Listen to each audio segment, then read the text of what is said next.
सोनपुर गांव की तंग गलियों में सुबह बहुत जल्दी शुरू हो जाती थी। इसी गांव के एक कच्चे से घर में रहता था रामू। टूटी खपरेल की छत, मिट्टी की दीवारें और घर के अंदर बस एक पुराना पलंग, चूल्हा और कुछ बर्तन। माँ बाप के जाने के बाद रामू इस घर में बिल्कुल अकेला था और उसकी जिंदगी चलाने का बस एक ही सहारा था, आम बेचना। हर रोज वो अंधेरा रहते ही उठ जाता, हाथ मुंह धोता, एक कप साधारण सी चाय बनाता और अपनी पुरानी टोकरी उठाकर गांव के बाहर बने बाग की ओर चल पड़ता।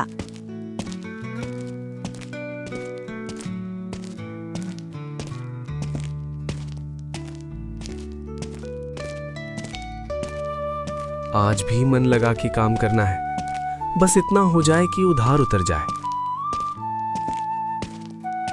बाग के मालिक से वो उधार पर आम लेता और शाम को जो भी कमाई होती उसी से पैसे चुका देता।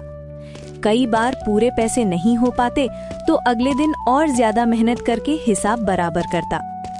रामू कभी शिकायत नहीं करता था, न अपनी गरीबी की न किस्मत की। वो बस चुपचाप काम करता रहता। गांव से शहर का रास्ता करीब 6 किलोमीटर का था।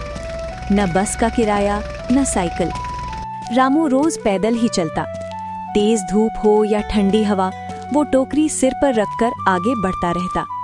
रास्ते में बच्चे स्कूल जाते दिखते, कुछ लोग दफ्तरों की ओर भागते और रामू आम बेचने। अरे रामू, रोजे इतना पैदल चलता है, थकता नहीं का? रामू हल्की सी मुस्कान के साथ रुकता है। थकने से पेट थोड़े भरता है भैया, काम करेगा तबे ना भरेगा। शहर पहुंचते ही रामू बाजार के एक कोने में खड़ा हो जाता। वो ऊंची आवाज में चिल्लाता नहीं था, बस धीरे और सलीके से बोलता था। मीठा आम है बाबू, आज ही का ताजा आम है।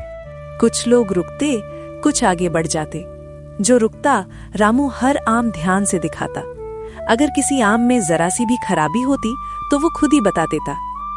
भैया, ई वाला थोड़ा दब गईल है, कम दाम में ले लीजिए। लोग हैरान हो जाते। अक्सर दुकानदार अपनी कमजोरी छुपाते हैं, लेकिन ये लड़का खुद सच बोल देता था। एक दिन अचानक आसमान बदल गया, तेज हवा चलने लगी और देखते ही देखते आंधी आ गई। बाजार में अफरा तफरी मच गई। रामू भी जल्दी करने लगा, लेकिन तेज हवा के झोंके से उसकी टोकरी गिर पड़ी। आम सड़क पर बिखर गए। आज तो पूरा दिन का घाटा हो गई। रामू वहीं बैठ गया, एक एक आम उठाने लगा। उसकी आंखें भर आईं। उसे चिंता थी कि आज नुकसान हुआ तो बाग वाले का उधार कैसे चुकाएगा। उसी समय पास में एक बड़ी चमचमाती गाड़ी आकर रुकी। इतना खराब आम कौन खरीदेगा भैया? लेकिन गाड़ी में बैठा आदमी खुद बाहर आया। उसने एक आम उठाया, साफ किया और एक कौर लिया। स्वाद तो बढ़िया लग रहा है। साहब, कुछ आम खराब हो गई है, पूरा दाम मत दीजिएगा। तू खुदे क्यों बताना है? गलत बेच के कमाना हमरा ठीक नहीं लगता साहब। आदमी मुस्कुरा दिया। उसने सारे आम खरीद लिए, पूरा पैसा दिया और ऊपर से कुछ ज्यादा भी। मेरे पास भी बाग है, अगर तू चाहे तो सीधा मुझसे आम ले सकता है। रामू की आंखों में पहली बार सच्ची उम्मीद चमक उठी। अब रामू को अच्छे आम मिलने लगे, बिक्री बढ़ने लगी। कुछ महीनों में उसने एक छोटा सा ठेला खरीद लिया। ये वही ईमानदार आम वाला है। एक दिन रामू ने देखा एक गरीब बच्चा आम को देख रहा है, लेकिन उसके पास पैसे नहीं थे।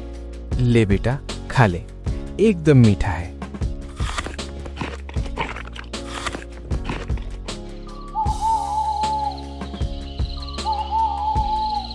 कुछ सालों में रामू ने एक छोटा सा पक्का घर बना लिया।